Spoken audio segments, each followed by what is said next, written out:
पार्थाय प्रतिबोधितां भगवता नारायणेन स्वयं व्यासेन ग्रथितां पुराण मुनिनां मध्ये महाभारतम् अद्वैतामृतवर्षिणीं भगवतीम् अष्टादशाध्यायिनीम् अम्ब त्वामनुसन्दधामि भगवद गीते भवद द्वेषिणीम्। तो माँ स्वरूपी जो गीता माता है उनकी शरण लेकर जब हम आगे बढ़ने के क्रम में इस बरस के 8वें दिन में प्रवेश कर गए हैं, तो बात आज धर्म की जाए। धार्मिक कौन है, इस प्रश्न को लेकर थोड़ा सा खेला जाए। तो हम सब ये सुनते आए कि युधिष्ठिर जो है वो सत्यनिष्ठ भी हैं और उनको धार्मिक मानते हैं, पर दुर्योधन के बारे में आपका क्या ख्याल है? हाँ, दुर्योधन वही जो कि कौरवों के सबसे बड़े वाले भैया और धृतराष्ट्र जी के पुत्र, उनके बारे में ये बात पता चलती है कि वो भी धार्मिक थे। तो आपको कैसा लगेगा? या धार्मिक थे ऐसा न कहकर यूं कहा जाए कि धर्म के बारे में उनको भी बताया गया था, ज्ञान था उनको, पर वो बिल्कुल क्लियरली कह देते हैं कि भाई मैं धर्म तो जानता हूं कि क्या है, पर क्या है कि मेरा उसमें मन लगता नहीं है और मुझे पता है कि अधर्म क्या है, लेकिन मैं उस तरफ बढ़ने से अपने को रोक नहीं पाता हूं। ठीक है भाई, तो रोक नहीं पाते हैं तो फिर उसका परिणाम होता है जो होता ही है।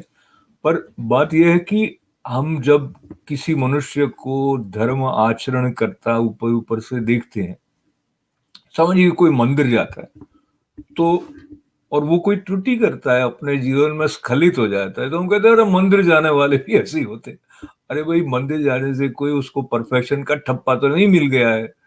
और ये जो सनातन धर्म है, इसकी विशेषता ये है कि इसमें मनुष्य के उत्तरोत्तर विकास की संभावना को उजागर किया जाता है। बिल्कुल मैन्युअल है कि आप इवॉल्व कैसे होंगे, और उस मैनुअल तक पहुंचना तपस्या की मांग करता है, थोड़ी टेढ़ी कीर है। मतलब आसानी से वहां तक पहुंचकर चाबी नहीं ली जा सकती। जैसे पुरानी लोक कथाओं में होता था कि एक कोई स्थान तक गुफा में जाना है तो उसका कुछ न कुछ तरीका है। तो चलिए गुफा की बात से एक कहानी को पकड़ लेते हैं और फिर बात को आगे बढ़ाते हैं। इस कहानी में एक गुफा थी जिसके बारे में बहुत दूर दूर तक ये बात प्रचलित थी कि उसमें बहुत सारा खजाना है, और एक खास तरह के मुहूर्त में ही वो गुफा का द्वार अपने आप खुल जाता है। तो जब भी लोग गडरिये समझिए उधर से अपनी बकरियां कई बार ऐसी होती हैं वो पहाड़ों पर चढ़ जाती हैं, तो वो चराते हुए या उधर से निकलते थे तो गधे पर बैठकर चलते थे और बकरियों को भी हाँक रहे होते थे। तो ऐसा ही एक जो था बकरियां चराने वाला, वो जब उधर से निकल रहा था तो उसकी किस्मत का द्वार ऐसे खुला कि ठीक उस समय, जबकि वो उस गुफा के द्वार के पास से निकल रहा था, उसको आवाज सुनाई। समझिए कि गुफा के खुलने से थोड़ी आवाज हुई, उसने देखा और अंदर से तो रोशनी आ रही भाई, क्योंकि सूरज की किरणें जा रही हैं, तो अंदर जो हीरे पन्ने जवाहरात थे वो जगमग कर रहे थे। अब हुआ ये कि उसको कुतूहल हुआ, वो अंदर चला गया तो देखे कि चारों तरफ हीरे बिखरे हुए हैं, इधर पन्ने हैं, बड़े बड़े बहुमूल्य मणि माणिक्य हैं, सोना है। तो वो भागकर बाहर गया और अपने गधे को लेकर आ गया अंदर। उसके गधे पर जो थोड़ी बहुत बोरी थी उसमें वो जितनी जितनी भी लाद सका उतनी उतनी उसने वहां की जो संपदा थी उसको लाद दिया। और इस गधे को हाँकने के लिए उसके पास एक लकड़ी थी, वो भी साथ में लेके आया था। बाहर जब निकला तो थोड़ी दूर गया तो उसको ध्यान आया कि वो जो लकड़ी थी जिसको लेके वो गधा हाँकता था, वो गुफा के अंदर रह गई है। अब उसने ये भी सुना हुआ था कि उस गुफा में ये जो दरवाजा खुलता है, ये अमुक समय तक ही खुला रहता है और बाद में वो बंद हो जाता है। और उसने वहां पर देखा भी था कि कई लोगों के कंकाल थे। लेकिन उसको लगा कि मैं तो फटाफट जाऊंगा और लकड़ी लेके वापस आ जाऊंगा। तो वो जब लकड़ी लेने के लिए अंदर गया तो क्या हुआ, की आवाज आई, और वो जिसके पास में पूरा धन उसके गधे पर लगा हुआ था, वो उस गुफा के अंदर ही रह गया। तो इसे जब सुनाया गया हमारे गुरुजी द्वारा, तो उस गडरिये के कृपणता की बात आई, यानी उसकी कंजूसी की बात है। ये इतना सब था लेकिन लकड़ी कोई दूसरी ले लेता, इतना बड़ा रिस्क लिया। बहरहाल ये बात लेके फिर धर्म की तरफ कैसे जा रहे हैं, ऐसे जा रहे हैं कि आप बहुत बड़ी संपत्ति जो आपकी है उसको एक थोड़े से लोभ के कारण गंवा देते हैं, तो जो धर्म की आपकी पहचान है वो अधूरी रह जाती है। और जो जैसे कि नीम हकीम खतरे जाने, उसी तरह जो धर्म का अधूरा ज्ञान है वो हमें आगे बढ़ने में रोक देता है। तो आगे बढ़ते बढ़ते पहले तो आज के जो पहले अध्याय के श्लोक हैं उनकी तरफ बढ़ने से पहले जो धर्म का ज्ञान है वो नहीं होने से स्थिति ये होती है कि जो भक्त भी है ना, अगर उसकी भक्ति में अधूरापन है तो वो रावण की तरह हो जाते हैं। फिर शिव जी भी कह देते हैं राम जी को कि इनका संहार करना ही उचित है। और यही हालत दुर्योधन की तो हुई हुई। अब हम आज के जो पहले अध्याय के 17वें और 18वें श्लोक की तरफ बढ़ लेते हैं।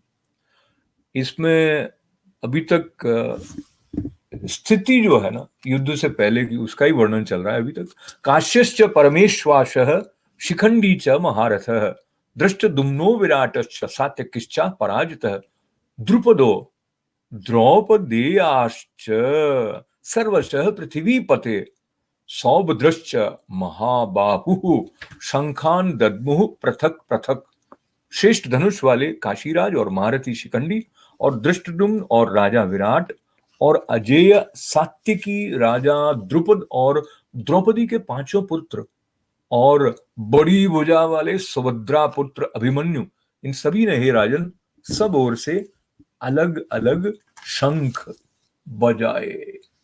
तो ये शंखों की ध्वनि आपने सुनी है और इस ध्वनि के साथ साथ में अब विराम का जो समय आ गया है वो बड़ा जल्दी आ जाता है, ऐसा लगता है। तो एक आधा मिनट और लेते हुए जो ज्ञान की बात श्रीमद् भगवद गीता में, वो ज्ञान जो भक्ति की तरफ ले जाने वाला है, उसमें 13वां अध्याय का जो 7वां श्लोक है वहां से प्रारंभ होता है। इसको थोड़ा सा देखा जाए।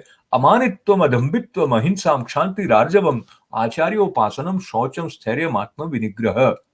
इसका अर्थ श्रेष्ठता के अभिमान का अभाव, दंभ आचरण का अभाव, किसी भी प्राणी को किसी प्रकार भी न सताना, क्षमा भाव, मन वाणी आदि की सरलता, श्रद्धा, भक्ति सहित गुरु की सेवा, बाहर भीतर की शुद्धि, अंतःकरण की स्थिरता और मन इंद्रियों सहित शरीर का निग्रह। तो इतनी सारी क्वालिटीज है। इनमें जो पहले वाली क्वालिटी आई जो संबंध रखती है दंभ के साथ में, अपने आप में अभिमान न हो, उसका भी पालन थोड़ा थोड़ा हो जाए जीवन में, तो धर्म का मर्म हमारे प्रति खुलने लग जाता है। इसके लिए हम श्रीमद् भगवद गीता माता के श्रीपद अनुसंधान मिलजुल कर रहे हैं। और चलते चलते आज का जो कोटेशन है वो भी आप तक पहुंचा दिया जाए। इन भक्ति what happens, the entire lifestyle level of thinking and the dimension of the experience of truth will change. This is the path of bhakti. पूरा जीवन का ढंग जो है वो बदल देती है भक्ति। ऐसी है भक्ति में शक्ति। तो भक्ति की शक्ति हमारे जीवन में गीता माता के साथ जुड़ते हुए जब प्रकट होने लगेगी तो हमारी अधूरी नहीं रहेगी भक्ति, पूर्णता की तरफ बढ़ेगी और उस पूर्णता के साथ-साथ जीवन में आनंद हो, मंगल हो, ऐसी कामना के साथ पुनः-पुनः आपका आभार है। इस विनम्र प्रयास की आपकी सराहना शक्ति के रूप में मुझ तक पहुँचती है। बहुत-बहुत धन्यवाद।